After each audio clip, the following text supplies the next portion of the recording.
오늘의 헤드라인입니다. 4월 말 기준으로 독감 의심 환자 수가 2004년 이후 역대 최대치를 기록했습니다. 특히 의심 환자 10명 가운데 6명은 12살 미만 어린이여서 단체 생활을 하는 경우 더욱 주의가 필요합니다. 심장 동맥이 막혀 발생하는 협심증 통증이 남녀에 따라 다른 것으로 나타났습니다. 남성은 왼쪽 가슴이, 여성은 주로 상복부에서 통증이 나타났으며 통증의 양상 또한 또 다른 것으로 나타났습니다. 지난해 5월 침대에서 방사성 물질인 라돈이 검출되면서 생활제품 속 방사선 공포가 확산했는데요. 1년이 지난 지금 우리는 방사선 공포에서 안전해졌을까요? 오늘 과학본색에서 라돈 침대 사태 1년 해결되지 않은 문제들에 대해 알아봅니다. 어렵게 느껴지는 과학이 점차 대중에게 가까워지고 있는 요즘, 쉽고 재밌게 읽히는 과학책과 과학 글쓰기에 대한 수요 또한 높아지고 있습니다. 최근 과학자의 글쓰기라는 책을 쓴 한국지질자원연구원의 최병관 홍보실장을 오늘 주민피플 시간에 만나봅니다.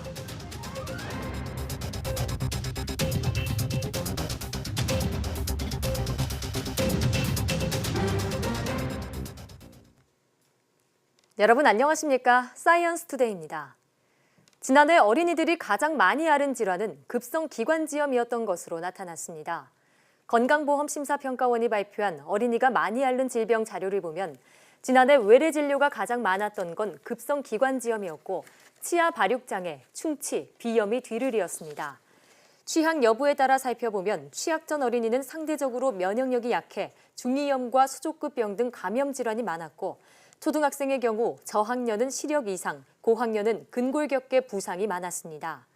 병원을 찾은 일수는 취약 전 어린이가 45일로 가장 많았고 초등학교 저학년은 28일, 고학년은 20일로 어릴수록 병원 진료 일수가 많은 것으로 나타났습니다. 또 어린이 1명당 6.4개의 질환과 부상으로 병원을 찾았고 취약 전 어린이가 7.3개로 가장 많았습니다. 독감은 대개 겨울철에 유행하는데 날이 따뜻해지는 요즘에도 독감 환자는 계속 늘고 있어 문제입니다. 특히 지난주 독감 의심 환자 수는 역대 최대치를 기록했습니다. 최소라 기자입니다. 어린이집에 다니는 3살짜리 딸을 둔 최서연 씨. 독감 예방접종을 위해 아이와 함께 병원을 찾았습니다. 주변에 친구들이 독감이 많이 걸려서 미리 예방접종 맞으려고 왔어요. 지난주 병원을 찾은 환자 가운데 독감 의심 환자는 1000명당 44.2명. 독감 기록을 집계하기 시작한 2004년 이후 같은 기간 기록으론 역대 최대치입니다. 두 번째로 많았던 2016년에 2배를 넘겼습니다. 특히 의심 환자 10명 가운데 6명은 12살 미만 어린이였습니다. 38도가 넘는 열과 몸살이 특징인데 전파성이 높아 단체 생활을 하는 경우 더욱 주의해야 합니다. 약 없이 열이 이제 떨어진 지가 이제 48시간 정도 지난 이후에 그때 이제 다시 학교를 가라고 하거든요. 그래서 한 5일 정도는 가능하면은 다른 친구들이랑 접촉을 피하고 집에서 지내시는 게 이제 도움이 될 수는 있습니다. 다만 예방접종은 2주에서 3주 지나서 효과가 나타나기 때문에 당장 예방접종을 받는 것은 권장하지 않는다고 말했습니다. 또 독감 치료제인 항바이러스제를 맞은 소아나 청소년의 경우 사흘까지 정신착란 등 이상 행동이 나타나지 않는지 보호자가 지켜봐야 한다고 당부했습니다. YTN 사이언스 최소라입니다. 기온이 높아지면서 발열과 함께 입안이나 손과 발 등에 수포성 물집이 생기는 수족구병 환자도 늘고 있습니다. 질병관리본부는 전국 95개 병의원을 방문한 환자를 분석한 결과 수족구병 의사 환자가 지난달 첫째 주 1000명당 2.4명, 둘째 주 2.3명에서 셋째 주 2.8명으로 늘고 있다고 밝혔습니다. 수족구병은 특히 영유아에서 많이 발생하는데 지난달 셋째 주의 경우 1000명당 의사 환자를 나이별로 보면 7에서 18살은 0.3명에 그쳤지만 0에서 6살 영유아는 3.8명에 달했습니다. 질병관리본부는 아이가 열이 높고 심하게 보채면서 구토를 하는 등 증상이 있으면 진료를 받아야 하고 어린이집과 유치원에서는 손 씻기 등 개인 위생 수칙을 지켜달라고 당부했습니다. 건강식품 노니 분말에서 쇠가루가 검출되는 소동 이후 식약처가 시판 중인 노니 제품에 대해 석 달 동안 조사를 벌였습니다. 그 결과 노니 제품 20여 개에서 금속성 이물질이 기준을 초과했고 100% 원액이라는 논이 주스도 일부는 정제수를 섞어 만든 제품들로 확인됐습니다. 김승재 기자가 보도합니다. 항암과 항염 효과가 있다고 알려져 인기 있는 열대열매 논이. 지난해 일부 논이 분말 제품에서 쇳가루가 검출되면서 논란이 일자 식품의약품안전처는 논이 제품을 국민청원 안전검사 대상으로 정해 석 달 동안 조사를 벌였습니다. 검사 결과 논이 분말과 환제품 80여 개 가운데 20여 개 제품에서 금속성 이물질이 기준을 넘겨 검출됐습니다. 식약처는 이들 제품에 대해 판매 중단과 회수 조치하고 이미 판매한 제품은 환불할 것을 요구했습니다. 식약처는 논이 쇳가루 논란을 계기로 분쇄 공정을 거치는 모든 분말 제품에 대해서는 반드시 쇳가루를 제거하도록 할 예정입니다. 분쇄 과정을 거치는 분말 제품들은 이처럼 쇳가루 이물질이 문제이기 때문에 앞으로는 분말 제품들은 제조 공정에서 자석을 이용해서 쇳가루 이물질을 제거하는 공정을 반드시 거치도록 할 예정입니다. 원액 100%라고 광고하면서 논이 주스 제품을 판매한 400여 개 온라인 쇼핑몰도 조사했습니다. 이 가운데 30여 개 쇼핑몰은 논이 원액 100%라고 하면서 정제수를 섞었다가 적발됐습니다. 식약처는 질병 예방과 치료에 효과가 있다는 등 허위 과대 광고를 일삼은 온라인 쇼핑몰도 적발해 200개 판매 사이트를 차단 요청하고 60여 개 제품의 판매를 차단했습니다. YTN 김승재입니다. 심장 동맥이 막혀 발생하는 협심증으로 인한 가슴 통증이 남녀별로 양상이 다른 것으로 분석됐습니다. 고려대 안암병원 순환기내과 연구팀이 협심증 환자 1,500여 명을 대상으로 흉통 발생 양상을 비교 연구한 결과 남성은 왼쪽 가슴, 여성은 주로 상복부에 통증이 나타났다고 밝혔습니다. 통증 양상으로는 남성이 쥐어짜는 통증을 호소한 데 비해 여성은 둔하고 애매한 통증을 호소하는 경향을 보였습니다. 또 남성은 5분 이내 짧은 통증이 48%로 많았지만 여성은 5분 이상 지속하는 경우가 54%에 달했습니다. 다만 남녀 모두 가슴 한가운데가 아프거나 계단을 오를 때 증상이 악화하는 경우엔 관상동맥 협착 가능성이 큰 것으로 분석됐습니다. 땅콩 모양 소행성으로 알려진 이토카와에 물이 가득한 것으로 밝혀졌습니다. 소행성 표면에서 물이 발견된 것은 이번이 처음입니다. 애리조나 주립대는 일본 탐사선 하야부사가 2010년 채취해온 소행성 이토카와의 시료 5개를 분석한 결과 이 가운데 2개에서 물을 발견했다고 밝혔습니다. 연구진은 머리카락 반만한 굵기의 시료에서 피록센이라는 광물을 발견했는데 피록센은 내부에 물이 있다고 알려졌습니다. 이에 연구진이 시료 속 물의 양을 측정했는데 시료 전체에 물이 가득한 것으로 나타났습니다. 이번 발견은 현재 지구에 존재하는 물이 지구가 형성 초기에 소행성들과 충돌하면서 옮겨온 것일 가능성을 시사합니다. 늑대가 개보다 사회성이 뛰어나다는 점을 보여주는 연구 결과가 나왔습니다. 오스트리아 비엔나 늑대과학센터 연구팀은 늑대와 개가 동료에게 먹이를 제공하려면 코를 이용해 터치스크린의 특정 화면을 누르도록 한 실험에서 늑대가 개보다 더 뛰어난 사회성을 보였다고 밝혔습니다. 이는 애완견에서 나타나는 사회성이 조상인 늑대의 특성에서 기인했다는 가설을 뒷받침한다고 연구팀은 설명했습니다. 이번 연구 결과는 국제학술지 플로스1에 실렸습니다.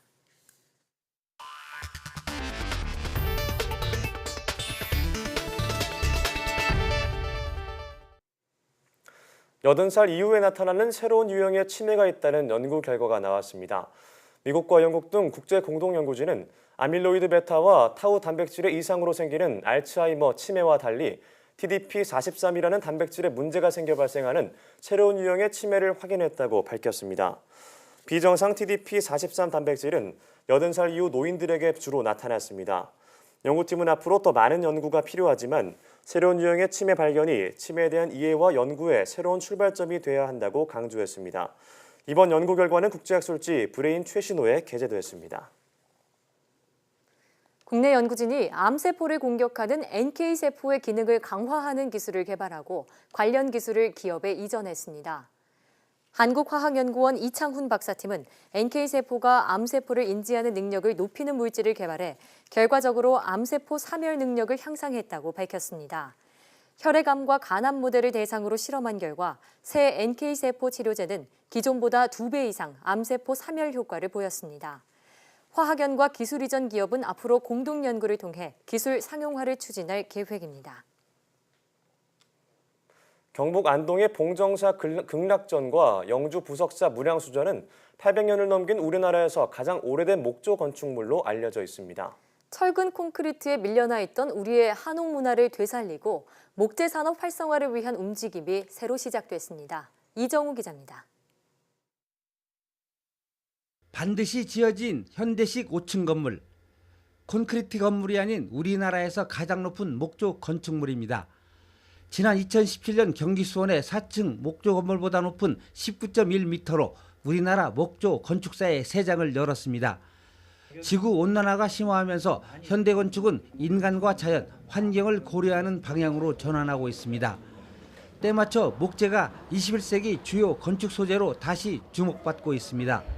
사용된 재료들은 국산 낙엽성 집성재를 활용해서 국산 목재도 목조주택의 재료로서 충분히 활용할 수 있다는 것을 증명한 사례가 되겠습니다. 벽체와 바닥에 사용하는 목재는 불에 2시간 이상 견디는 내화 인증은 물론 탄소 저장 효과도 검증받았습니다. 지난해 우리나라 전체 건축허가 27만여 건 가운데 목조 건축은 5%로 20년 전보다 10배 늘었습니다. 목재 소비 촉진에 파급력이 큰 목조 건축 활성화를 통한 국내 목재 산업 확대 방안도 추진되고 있습니다. 산림청은 한국형 목조주택 표본 설계도 6종을 무료로 보급하는 등 목조 건축 지원 정책을 확대하고 관련 규제도 합리적으로 풀기로 했습니다. 공공건축물에서 먼저 목조주택을 좀 활용하는 방안을 적극적으로 좀 추진을 하고요. 그걸 통해서 국민들의 신뢰를 얻은 다음에 일반 국민들도 널리 활용할 수 있도록 확대해 나갈 계획입니다. 시산녹화 성공 국가인 우리나라. 50년에 걸친 녹화로 확보한 산림 자원을 제대로 활용하기 위해 목조 건축 활성화 방안이 모색되고 있습니다. YTN 이정우입니다.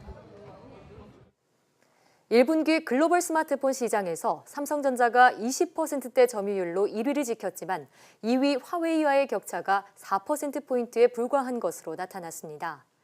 시장조사 업체 스트래티지 애널리틱스의 자료를 보면 1분기 글로벌 스마트폰 시장에서 삼성전자는 7,180만 대를 출하해 점유율은 21.7%로 집계됐습니다. 이는 지난해 같은 기간 출하량보다 8% 줄어든 것입니다. 지난달 8일 전략 스마트폰 갤럭시 S10이 출시된 이후 전작인 갤럭시 S9보다 120에서 130% 수준을 유지하고 있지만 중저가 시장에서의 경쟁 심화로 판매량이 감소한 것으로 풀이됩니다. 반면 애플을 넘어 2위를 굳힌 화웨이는 출하량을 지난해보다 50% 늘리며 점유율을 17.9%로 끌어올렸습니다. 네이버가 개인정보 유출 사고를 수습하는 과정에서 개인 편지함에 들어와 이미 7번 메일까지 삭제한 것으로 확인돼 논란이 일고 있습니다. 네이버는 최근 한 블로그 서비스 이용자 2천여 명의 이름과 주소, 주민등록번호, 수입 등 개인정보가 담긴 메일이 오발송되는 사고가 나 방통위에 신고했다고 밝혔습니다. 블로그 수익에 대한 원천 징수 영수증을 발급하려다 실수로 개인정보가 담긴 메일을 잘못 보낸 것으로 파악됐는데 네이버는 사고를 수습하는 과정에서 해당 메일 전체를 일괄 삭제했습니다. 아직 상대방이 읽어보지 않은 메일을 회수하는 발송 취소가 아니라 이미 읽어보고 개인 편지함에 저장된 메일까지 지워버린 겁니다. 네이버가 개인 편지함에 들어온 메일을 삭제한 것은 창사 이래 처음으로 일부 누리꾼들은 개인 편지함에 대한 무단 열람 삭제 가능성 등을 언급하며 반발하고 있습니다. 네이버 측은 법리적인 검토를 거쳐 2차 피해를 막기 위한 조치였다며 한간에서 제기되는 개인 메일 무단 접근은 불가능하다고 해명했습니다. 문화체육관광부가 게임 중독을 질병으로 분류하는 게임 이용장애 질병 코드화에 반대한다는 의견을 세계보건기구 WHO에 전달했습니다. 문체부와 한국콘텐츠진흥원은 지난달 29일 국제질병분류 11차 개정안에 게임 이용장애가 포함된 것에 대해 WHO에 반대한다는 의견서를 제출했다고 밝혔습니다. 이 의견서는 청소년의 과도한 게임 몰입은 게임 자체가 문제가 아니라 부모의 양육 태도나 학업 스트레스 등 다양한 심리사회적 요인에 영향을 받을 수 있다는 건국대 산학협력단의 연구 결과를 토대로 작성됐습니다. 경기도가 의료사고에 대처하기 위해 전국에서 처음으로 도의료원 소속 6개 병원 수술실에 CCTV를 설치해 운영을 시작했습니다. 하지만 의료계는 진료가 위축될 뿐 아니라 환자들의 인권이 침해될 수 있다며 반발하고 있습니다. 김학무 기자입니다. 신생아를 분만실에서 바닥에 떨어뜨려 숨지게 하고도 이를 3년 동안이나 숨겨왔던 분당 차병원. 분만실에 CCTV가 있었다면 사망 경위가 쉽게 드러날 수 있었던 사고입니다. 빈번한 의료사고에 대처하기 위해 수술실이나 분만실 CCTV 설치를 추진해온 경기도가 6개 경기도립병원 수술실에 CCTV를 설치하고 이달부터 운영을 시작했습니다. 해당 병원은 수원과 의정부, 포천, 파주, 이천, 안성 도립병원입니다. 대리 수술이라든가 수술실 내에서의 폭행, 성희롱 이런 그 불미스러운 일들은 아마 사라질 것으로 기대하고 있습니다. 경기도는 지난해부터 도립 안성병원에서 CCTV를 운영한 결과 환자들의 촬영 동의율이 초기에는 절반 정도였다가 최근 한 달간은 84%까지 올랐다고 밝혔습니다. 환자가 좀 마음을 안심할 수 있고 그런 거에 대한 방지를 어느 정도는 할 수 있지 않을까 이렇게 생각을 해요. 의료계는 여전히 CCTV 설치에 반대하며 부작용을 우려하고 있습니다. CCTV 설치로 인해 수술에 집중이 안 되고 환자와 의사 간의 신뢰를 깨뜨리며 일부 의료사고를 침소봉대한 포퓰리즘적인 정책이란 주장입니다. 강압적인 부분이 없었는지 감시하는 그런 인권 침해적인 부분에 대해서 위법적인 소지가 있는지 그런 부분은 철저하게 모니터링을 할 계획입니다. 논란이 이어지는 수술실 CCTV 설치로 의료사고가 줄어들지 아니면 진료 위축에 따른 부작용이 커질지 주목됩니다. YTN 김학무입니다.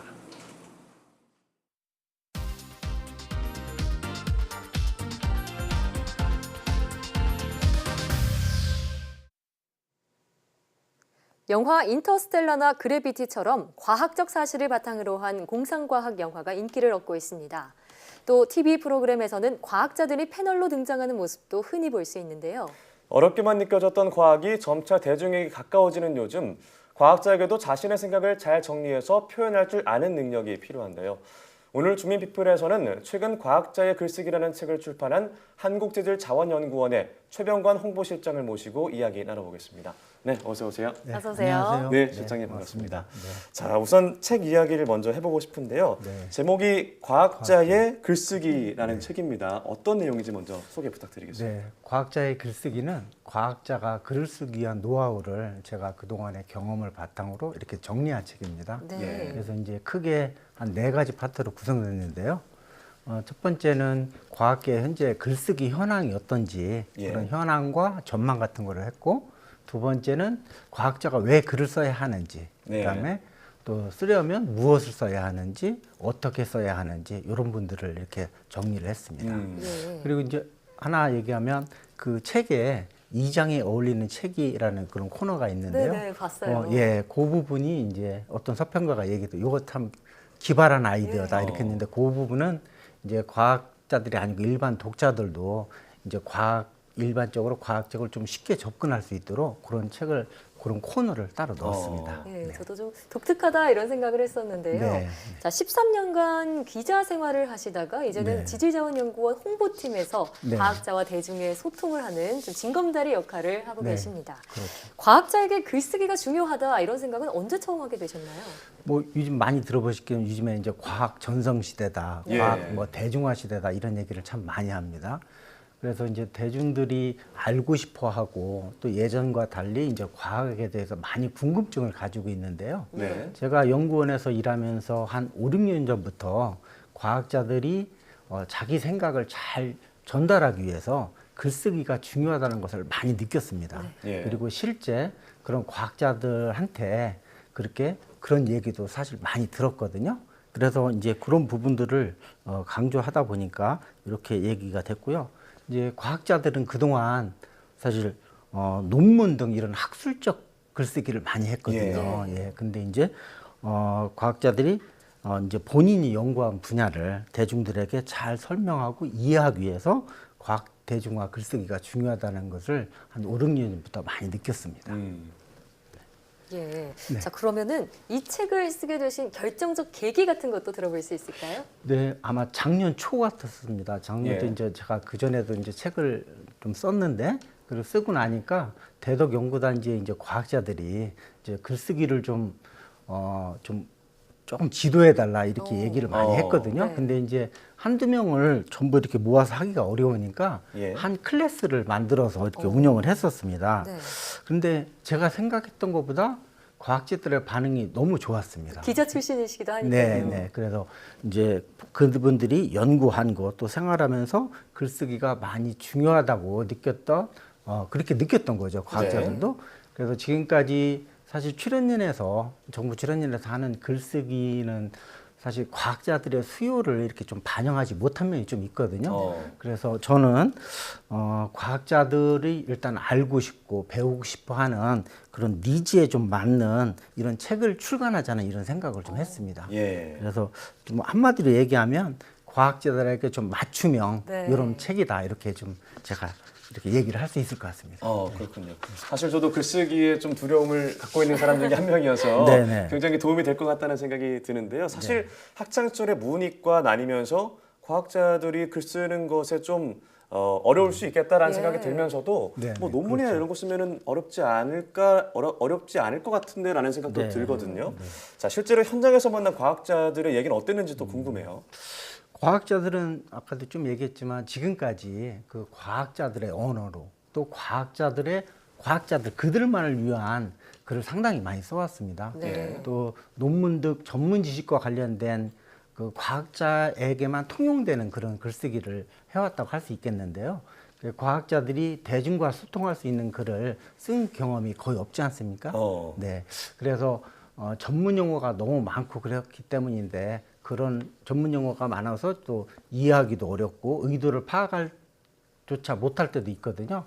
그래서 저는 지금까지 이제 각 분야에서 훌륭한 과학자들이 많이 있지 않습니까? 예. 그렇지만 이제 자기의 생각이나 연구 성과 또 연구 과정 또 그 의미 이런 부분을 잘 표현할 수 있는 과학자는 없기 때문에 과학자들한테 많은 글쓰기를 이렇게 얘기하고 있습니다. 그래서 아직까지도 제가 이제 현장에서 만난 과학자들은 글쓰기를 많이 두려워하고 있습니다. 또 글을 쓰라고 하면 그것 때문에 또 스트레스를 받거든요. 예. 그래서 그런 부분을 좀 해결하기 위해서 좀 나름 노력을 하고 있습니다. 네.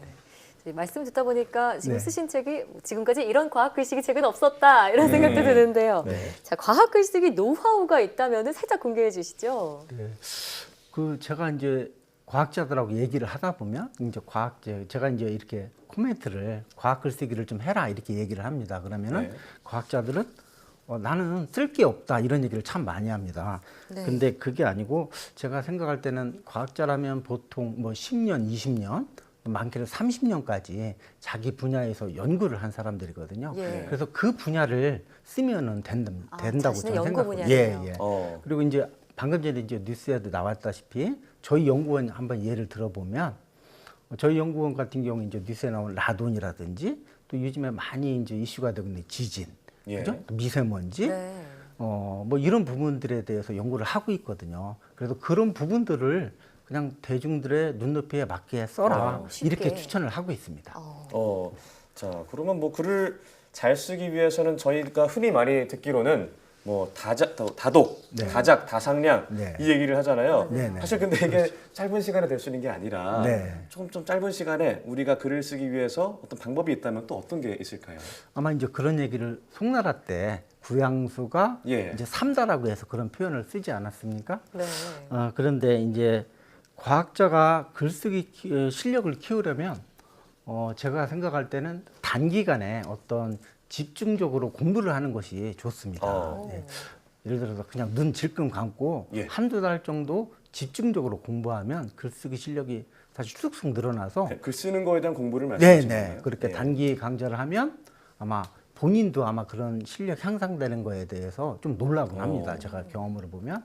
그래서 어떤 글쓰기 과정 이런 거에서 등록해서 꼭 이렇게 꼭 쓰고 또 그 강사가 첨삭지도 같은 걸 해주거든요. 그래서 예. 그런 부분을 따라가면 금방 실력이 향상된다고 이렇게 저는 생각합니다. 그러면은 이제 글쓰기에 대한 스트레스, 또 두려움 이런 것을 극복해서 이제 한편의 어떤 컬럼이라든지 뭐 또 나아가서는 그 컬럼들이 모아진 게 또 이제 책이 되지 않습니까? 네. 그래서 컬럼부터 책까지 이렇게 자연스럽게 이어질 수 있다고 저는 이렇게 생각을 합니다. 네. 자, 그런데 시장님, 네. 글쓰기가 업이 아닌 이상 뭐 직장에 다니거나 연구를 하면서 네. 틈틈이 글을 쓰는 게 쉽지는 않을 것 같다는 생각이 드는데 네. 어떻게 좀 좋은 방법이 없을까요? 한번 제가 하는 방법을 한번 말씀드려 볼까요? 네. 제가 이제 명칭을 붙였는데 예. 굿모닝 프로젝트라고 이렇게 굿모닝 명칭을 프로젝트. 굿모닝 프로젝트. 예를 들어 제가 오늘 서울 올 때 예를 들면 10시 기차를 탄다고 하면 네. 저는 대전역에 8시에 도착을 합니다. 2시간 전에요. 네, 그래서 그 이제 하고 싶었던 책을 읽거나 글을 쓰는 거죠. 네. 그리고 이제 평소에 연구원에 이제 출근할 때도 우리 보통 9시에 출근하지 않습니까? 예. 그럼 전 이제 집에서 한 7시에 나와서 그동안에 이제 저만의 공간에서 글을 쓰고 책을 읽고 이렇게 합니다. 자투리 네. 시간에 활용하시는 거군요. 네, 그렇게 이제 그 시간을 먼저 확보를 해놓고 예. 나머지 그 꼭 해야 될 일 그렇게 이제 나눠서 이렇게 하는 방법이 저는 제가 여태까지 해본 경험 중에서 아주 좋다고 이렇게 생각을 합니다. 참 굿모닝 프로젝트 보통 이제 자기 전에 책을 읽으면 그렇게 잠이 잘 와서 네, 저 같은 맞아요. 경우에는 네, 아침에 책을 읽는다는 게 좀 뭔가 새롭게 느껴지기도 하는데요. 네. 자, 한번 저도 실천해 보도록 노력을 네. 해보겠습니다. 네. 자, 그럼 마지막으로 앞으로 그 실장님의 계획이 있다면 어떤 게 있는지 좀 말씀 부탁드리겠습니다. 제가 조금 이렇게 쉽게 표현하면 저는 그 과학자하고 일반 대중 사이에 있는 이렇게 낀 사람이라고 이렇게 표현을 낀 하거든요. 사람. 예. 그래서 그렇게 표현을 하고 있는데요. 저는 과학자는 아니지만 누구보다 과학자를 잘 알고 또 과학을 사랑하는 사람이라고 이렇게 자부심을 갖고 있습니다. 제가. 네. 그래서 앞으로는 그런 어떤 낀 사람으로서 과학 커뮤니케이터 역할을 좀 잘 해보고자 합니다. 네. 그래서 이제 예를 들면 제가 이제 대덕 연구단지 있으니까 대덕 연구단지 등에서 과학자들이 모이는 곳에서 뭐 1, 2개월 정도 단기 글쓰기 강좌 등을 열어서 과학자들한테 제가 어떻게 고민한 부분 이런 부분들을 전달해서 그분들도 이제 과학 글쓰기를 잘 할 수 있도록 돕는 게 제 목표고요. 예. 또 하나 더 얘기하자면 이제 앞으로 이제 매년 네. 1년에 한 권씩 책을 쓸 계획입니다. 그래서 이제 지금 당장 생각하는 거는 이제 중고등학교 또 학부모 이런 분들이 과학에 대해서 관심을 많이 갖고 있어서 과학자들의 뭐 현재까지 살아온 길이나 어떤 그 사람들의 삶의 태도, 방향 이런 것을 정리한 책을 지금 구상 중에 있습니다. 네. 그래서 과학 커뮤니케이터로서 잘 역할을 하는 것이 예. 제가 아마 앞으로의 역할인 것 같습니다. 예. 정말 친숙한 과학 대중서들이 앞으로 우리에게 더 많이 등장할 수 있도록 네. 길잡이 역할을 톡톡히 부탁드리도록 하겠습니다. 네, 알겠습니다. 네, 지금까지 한국지질자원연구원의 최병관 홍보실장과 얘기 나눠봤습니다. 오늘 말씀 고맙습니다. 네, 감사합니다.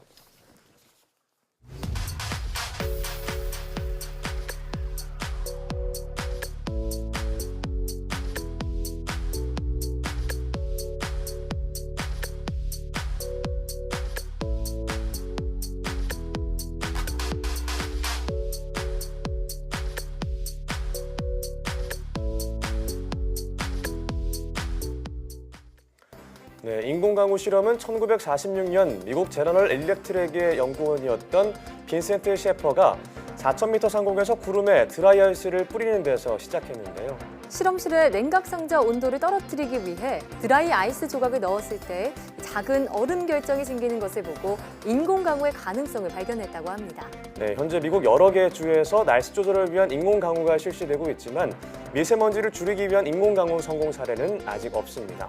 현대판 기후제로 끝나지 않도록 과학기술을 통한 합리적인 조치가 나오길 바랍니다. 사이언스 투데이 오늘 저희가 준비한 소식은 여기까지입니다. 함께해 주신 여러분 고맙습니다.